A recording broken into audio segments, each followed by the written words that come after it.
Ipinagmamalaki natin ang pagbabalik ng Republic of Korea Air Force Aerobatic Team, wala iba kundi ang kamangha-manghang Black Eagles. Kahapon, dumating sa Clark Air Base, Pampanga ang ROKAF Black Eagles Aerobatic Team. Nagpapahinga sila rito bago lumipad patungong Singapore para ipamalas ang kanilang galing sa prestihiyosong Singapore Air Show. Talagang naglalayag sila ng mataas. Ngayon, pag-usapan natin ang mga eroplano.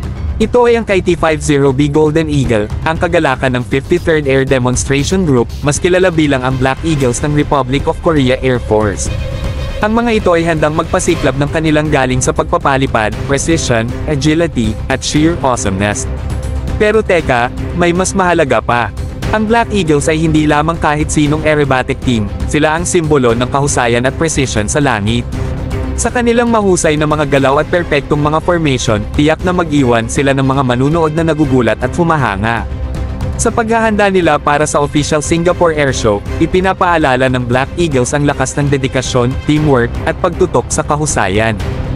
Hindi lang ito tungkol sa pagpapalipad ng mga eroplano, ito'y tungkol sa pagtawid sa mga hangganan, pag-inspire sa iba, at pagpapakita ng pinakamahusay na hatid ng mundo ng aviation. Kaya't magbigay-pugay tayo sa ROKAF Black Eagles habang sila'y lumilipad muli.